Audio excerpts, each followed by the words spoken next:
Rajasthan high court ने बड़ा फैसला दिया है। हाईकोर्ट ने कहा है कि स्कूल कुल फीस का 70% पेमेंट ले सकते हैं। बच्चों के माता पिता को इसका भुगतान अगले साल 31 जनवरी तक 3 किश्तों में करना होगा। राजस्थान सरकार के फैसले को चुनौती देने वाले प्राइवेट स्कूलों की अपील पर हाई कोर्ट का यह आदेश आया।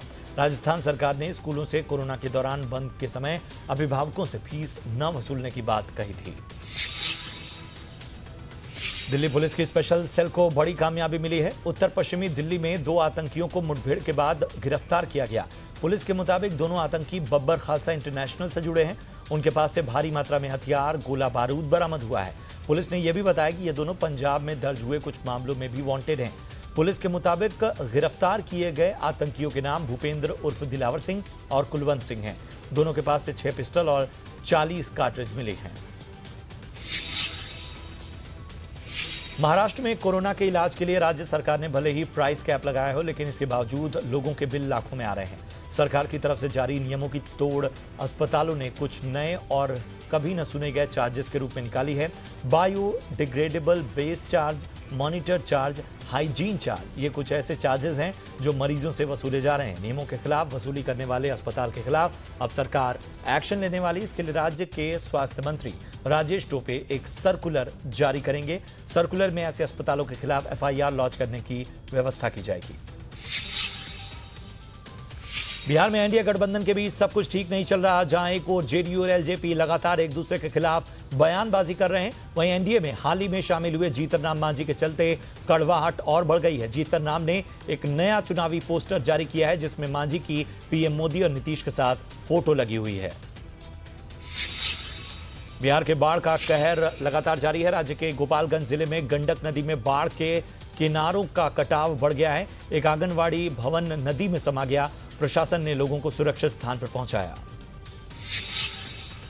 संजय दत्त के फैंस के लिए बड़ी खुशखबरी है। कैंसर और इलाज की खबरों के बीच संजू बाबा अपनी फिल्म शमशेरा की शूटिंग शुरू करने वाले हैं। खबरें हैं कि संजय दत्त के करीबियों ने इसकी पुष्टि की है कि संजय दत्त थेरेपी सेशन ले चुके हैं और जल्द शूटिंग पर लौटेंगे। हालांकि उनका इलाज जारी रहेगा। माना जा रहा है कि शमशेरा की शूटिंग पूरी करने के अलावा वो भुज प्राइड ऑफ इंडिया की डबिंग भी करेंगे। अक्षय कुमार यशराज फिल्म्स की ऐतिहासिक पीरियड ड्रामा पृथ्वीराज की शूटिंग शुरू करने वाले हैं। अक्षय अक्टूबर से अपनी फिल्म पृथ्वीराज की शूटिंग करेंगे। फिल्म इस समय जो शेड्यूल होगा उसमें सोनू सूद के साथ उनके खास सीन फिल्माए जाएंगे। एक वॉर फिल्म है, लेकिन सैनिकों की संख्या कम रखी जाएगी, तो ग्राफिक्स का इस्तेमाल ज्यादा होगा। ईशान खट्टर और अनन्या पांडे की फिल्म खाली पीली की रिलीज डेट अनाउंस हो गई है। यह फिल्म 2 अक्टूबर यानी गांधी जयंती के मौके पर रिलीज होगी। फिल्म को जी प्लेक्स पर रिलीज किया जाएगा।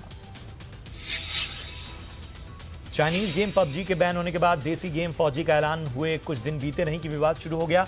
सोशल मीडिया में सुशांत सिंह राजपूत के फैंस के बीच ये चर्चा होने लगी कि यह गेम सुशांत के दिमाग की उपज था। इन अफवाहों पर कंपनी ने विराम लगाया है और एक स्टेटमेंट जारी कर इन खबरों का खंडन किया है और साथ ही यह भी बताया है कि अक्षय इस गेम के मेंटोर हैं। शाहिद कपूर अपने वेब डेब्यू के तैयार हैं। कबीर सिंह की सफलता के बाद शाहिद अब नेटफ्लिक्स की एक बिग बजट एक्शन थ्रिलर करने वाले हैं। ये फिल्म अनटाइटल्ड है, लेकिन ऑपरेशन कैक्टस पर आधारित होगी, जो कि साल 1988 में भारत के एक ऑपरेशन के बारे में जो कि मालदीव में किया गया था। आईपीएल टूर्नामेंट का पूरा कार्यक्रम जारी हो गया है। टूर्नामेंट 19 सितंबर से शुरू होकर 53 दिनों तक चलेगा। इसका फाइनल 10 नवंबर होगा। बीसीसीआई के मुताबिक कुल 10 दिन 2-2 मैच खेले जाएंगे।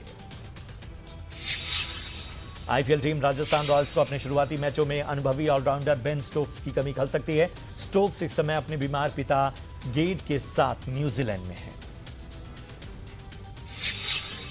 सुरेश रैना के लिए आईपीएल 2020 के दरवाजे बंद होते नजर आ रहे हैं, क्योंकि इसके लिए उन्हें बीसीसीआई से क्लियरेंस लेना होगा। जानकार बताते हैं कि अगर बीसीसीआई को ऐसा लगेगा कि उन्होंने जो किया उसके पीछे ठोस वजह नहीं थी, तो उनकी वापसी मुश्किल है। भारतीय क्रिकेट टीम का इस साल के आखिर में ऑस्ट्रेलियाई दौरा पर्थ के बजाय एडिलेड या ब्रिस्बेन में हो सकता है। पश्चिम ऑस्ट्रेलिया सरकार ने साफ किया है कि उनके राज्य में क्वारंटीन के नियमों में किसी तरह की ढील नहीं दी जाएगी। राष्ट्रीय शिविर के पहुंचने पर कोविड-19 पॉजिटिव पाए गए विश्व चैंपियन के रजत पदक विजेता पहलवान दीपक पुनिया को अस्पताल से छुट्टी दे दी गई है और उन्हें घर में ही क्वारंटीन रहने की सलाह दी गई है।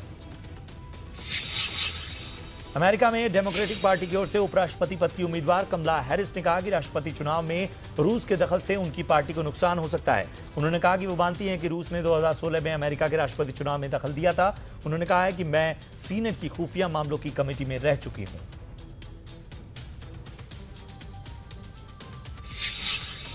पाकिस्तान की जनता को लूटकर अरबों की दौलत बनाने वाले सैन्य अधिकारियों की पोल एक एक करके अब खुलती जा रही है। पाकिस्तानी प्रधानमंत्री इमरान खान के विशेष सहायक असीम बाजवा के बाद अब पूर्व सेना प्रमुख और राष्ट्रपति रहे परवेज मुशर्रफ के बारे में बड़ा खुलासा हुआ है। इसमें पता चला है कि परवेज मुशर्रफ को रिटायरमेंट पर 2 करोड़ रुपए मिले थे, लेकिन उन्होंने लंदन और यूएई में 20-20 करोड़ रुपए के 2 फ्लैट खरीद लिए।